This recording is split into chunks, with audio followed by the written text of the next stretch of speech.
இந்த ஒரு வீடியோவில் எப்படி கணவன்ல இருந்து மனைவிக்கு ஜீவனாம்சம் மெயின்டெனன்ஸ் வாங்கலாம் அப்படின்னு சொல்லி தான் பார்க்க போகிறோம். வீடியோக்குள்ளே போகிறதுக்கு முன்னாடி இந்த சேனலை யாராவது புதுசாக பார்க்குறீங்கன்னா கீழே இருக்க சப்ஸ்கிரைப் பண்ணுங்கள். வீடியோக்குள்ளே போகலாம்.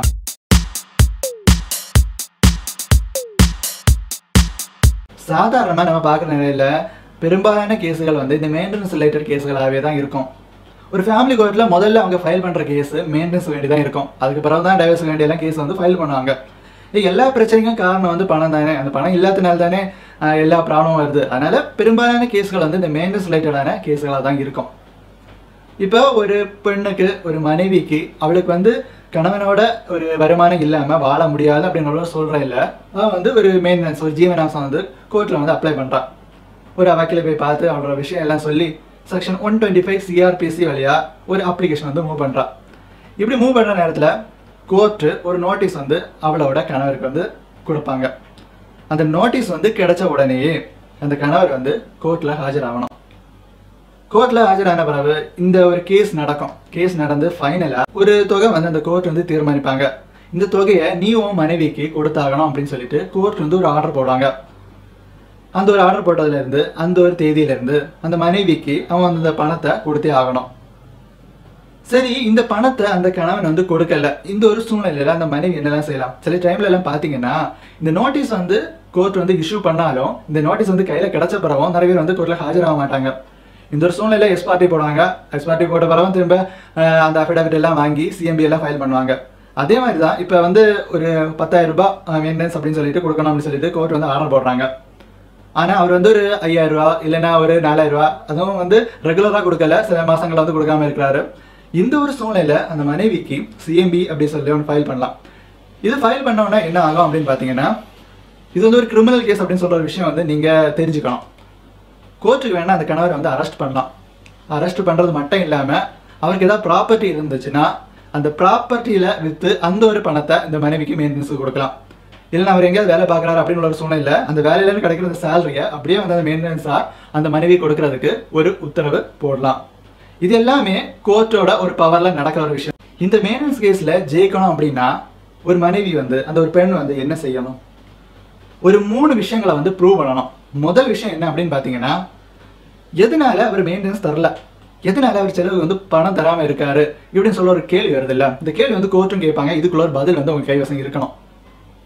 சில டைம்ல அவர் மனைவியை விட்டுட்டு வேற எங்கேயாவது போயிருப்பாரு. அவர் மனைவி கண்டுக்க மாட்டாரு, குடிச்சிட்டு எங்கேயாவது தெரிகிறாரு. இந்த ஒரு சூழ்நிலை வீட்டில் செலவும் கொடுக்க மாட்டாரு, குழந்தைகளும் பார்க்க மாட்டாரு. அப்படி உள்ள ஒரு சூழ்நிலையில அவர் மெயின்டெனன்ஸ் தரல அப்படின்னு சொல்லலாம். இல்லைன்னா அவருக்கு வேற ஒரு பொண்ணோட தொடர்பு இருக்கு. அந்த ஒரு காரணத்தாலையும் அவர் மாசந்தாரம் உள்ள செலவு தரல அப்படின்னு சொல்லி இந்த ஒரு விஷயத்த ப்ரூவ் பண்ணலாம். ரெண்டாவது விஷயம் என்ன அப்படின்னு பாத்தீங்கன்னா, அந்த வைஃப் ரொம்பவே டிபெண்டா இருக்காங்க. அந்த மனைவிக்கு சொந்தமா வேலை இல்லை.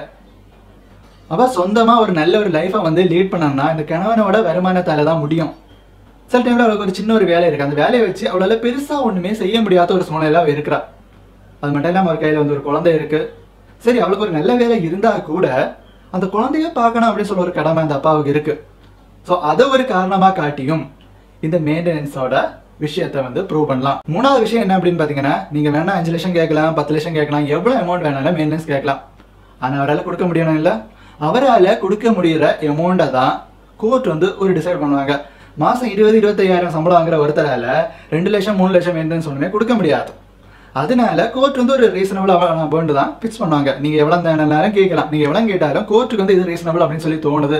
சரி, ஒரு குழந்தை இருக்காங்கன்னா அந்த குழந்தைக்கு எவ்வளவு செலவாகும் அது எல்லாமே கோர்ட் அப்சர்வ் பண்ணி இந்த ஒரு அமௌண்ட் கரெக்டா இருக்கும் அப்படின்னு சொல்லி தீர்மானிச்சு ஒரு முடிவு எடுப்பாங்க. இந்த ஒரு 3 தான் மெயின்டெனன்ஸ் அப்படின்னு சொல்ற ஒரு விஷயத்துல மிகப்பெரிய பங்கு வகிக்குது அப்படின்னு சொல்லலாம். இந்த மெயின்டெனன்ஸுக்கு அப்ளிகேஷன் கொடுத்த உடனே கையில மெயின்டெனன்ஸ் ஒன்றும் கிடைச்சிடாது. இந்த ஆக்சுவல் மெயின்டெனன்ஸ் கிடைக்கிறதுக்கு ரொம்ப நாள் ஆகும். ஏன்னா கேஸ் நீண்டே போகும். அதனால இப்ப அவங்களுக்கு தேவை இருக்கு. இப்ப அடுத்த நாள் கேஸ் போட்டு அடுத்த நாள்ல இருந்தே அவங்களுக்கு தேவை இருக்கு அப்படின்னு சூழ்நிலை ஏதாவது நிர்பந்தம் இருக்கா அப்படின்னு பாத்தீங்கன்னா இருக்கு. அவங்களுக்கு இன்டரிம் மெயின்டெனன்ஸ் அப்படின்னு சொல்லி ஒரு அப்ளிகேஷன் மூவ் பண்ணலாம். இது மூவ் பண்றது மூலம் என்ன நடக்கும் அப்படின்னு பாத்தீங்கன்னா, அவங்களுக்கு கோர்ட் ஃபர்ஸ்ட் டே ஒரு ஆர்டர் பாஸ் பண்ணுவாங்க. இந்த இன்டரிம் மெயின்டெனன்ஸை கொடுங்க அப்படின்னு சொல்லிட்டு. ஆக்சுவல் மெயின்டெனன்ஸ் கிடைக்கிறது வேற. ஒரு குறிப்பிட்ட அமௌண்ட் கோர்ட் ஃபிக்ஸ் பண்ணுவாங்க. இந்த மெயின்டெனன்ஸ் ஒரு குறிப்பிட்ட காலகட்டத்து வரை கொடுக்கணும் அப்படின்னு சொல்லி ஃபிக்ஸ் பண்ணுவாங்க. அது ஃபிக்ஸ் பண்றதுக்கு வரைக்கும் இந்த ஒரு அமௌண்ட்டை நீ உன் மனைவிக்கு கொடுக்கணும் அப்படின்னு சொல்லிட்டு கோர்ட் வந்து ஒரு ஆர்டர் கொடுப்பாங்க. இதுதான் நம்ம இன்டரிம் மெயின்டெனன்ஸ்னு சொல்கிறோம். இந்த மெயின்டெனன்ஸ் கொஞ்சம் கூடுதலாக கிடைக்கிறதுக்கு ஏதாவது வழி இருக்கா? இப்போ சில டைமில் பார்த்தீங்கன்னா அந்த குழந்தைய ஸ்கூலில் சேர்க்குற நேரத்தில் ஃபீஸ் வந்து சிலமே ஜாஸ்தியாக இருக்கும். அது மட்டும் இல்லாமல் இப்போ சில டைமில் ஏதாவது மெடிக்கல் இஷ்யூஸ் வரலாம். இந்த மாதிரிப்பட்ட சூழ்நிலையில் அவங்களுக்கு இப்போ கிடைக்கிற இந்த ஒரு மெயின்டெனன்ஸை வச்சு ஒன்றுமே செய்ய முடியாது அப்படின்னு சொல்கிற நிலைமையில் அவங்க ஆயிடுவாங்க. அந்த டைமில் அவங்களுக்கு இந்த மெயின்டெனன்ஸ் தொகை கொஞ்சம் கூடுதலாக கிடைக்கிறதுக்கு ஏதாவது வழி இருக்கா அப்படின்னு சொல்லி கேட்டிங்கன்னா கண்டிப்பாக இருக்குது. செக்ஷன் 127 CRPC அடி உங்களுக்கு வந்து ஒரு அப்ளிகேஷன் வந்து ஃபைல் பண்ணலாம். இந்த ஒரு அப்ளிகேஷன் வந்து நீங்கள் ஃபைல் பண்ண உடனேயே கோர்ட் வந்து எல்லா விஷயங்களையும் வந்து யோசிப்பாங்க. நீங்கள் கேட்குற விஷயம் ரீசனபிள் தானே. சிலவங்களெல்லாம் எடுத்துட்டீங்கன்னா ரொம்ப ஃபால்ஸாக கூட இந்த ஒரு விஷயத்த வந்து கேட்பாங்க. அப்படி ஒன்றும் இல்லாமல் ஒரு ரீசனபிளாக வந்து நீங்கள் கேட்குறீங்க அப்படின்னு சொல்கிற சூழ்நிலையில் உங்களுக்கு ஒரு ஃபேவராக ஒரு ஆர்டர் வந்து கோர்ட் வந்து கொடுப்பாங்க. இந்த வீடியோ வந்து உங்களுக்கு பிடிச்சிருக்க சில நம்பிக்கை இருக்குது. இந்த வீடியோ பிடிச்சிருந்தா லைக் பண்ணுங்க, சேனல் பிடிச்சிருந்தா சப்ஸ்கிரைப் பண்ணுங்கள். இன்னொரு புதிய வீடியோ பார்க்க மாதிரி பாய்.